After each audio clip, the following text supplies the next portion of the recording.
పుట్టింది పుట్టినరోజు జరుపుకోవడానికి కాదు, చచ్చింది చావు రోజు జరుపుకోవడానికి కాదు, బ్రతికేది బ్రతికుండడానికి కాదు, మరింకెందుకు ఈ జీవితమనే నాటకం?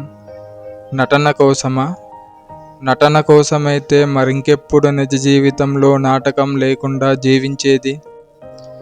జీవితం నిజమైతే జీవితంలో నటిస్తూ బ్రతకడం ఎందుకు? నటనే జీవితమైతే ఆ జీవితంలో అలా బ్రతకడం ఎందుకు? ఎందుకంటే నిజ జీవితంలో నటనని ఏర్పరచుకొని ఆ నటనలోనే నాట్యమాడుతున్న మనందరం నాట్యానికే అధిపతి అయిన ఆ శివుడి వారసులం. కాబట్టి శివుడు ఎలా నాట్యమాడిస్తాడో ముందే గ్రహించి ఆ నాట్యానికే పరిమితం కాకుండా నీలో ఉన్న నటనని బయటపెట్టి జీవితాంతం నిజాయితీగా బ్రతుకు. బ్రతికే కొద్ది రోజులైనా.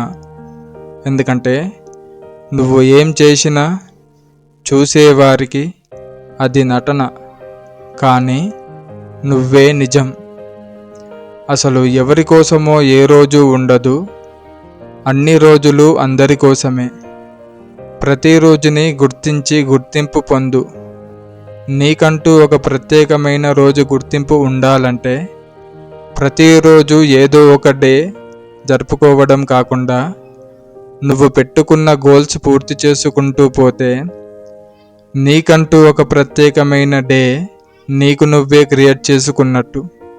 నీ అభిమానులతో కలిసి.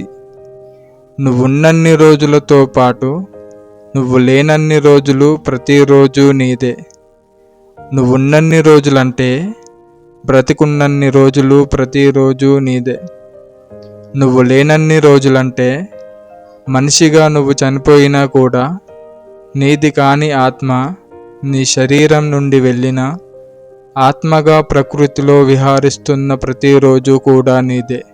అంటే నువ్వు లేనన్ని రోజులు, నువ్వు గుర్తింపు పొందిన రోజుని నీ అభిమానులుగా ఉన్న అందరూ అన్ని రోజులు నిన్ను గుర్తు చేసుకుంటూ జీవితం చివరి దశలో మనుషుల నుండి వేరుపడి నువ్వున్న చోటుకి చేరుకునే నీ అభిమానులందరూ ఏమో చెయ్యాలనుకొని ఏమో చేస్తూ ఏమీ చెయ్యని వాళ్ళే నీతో పోలిస్తే.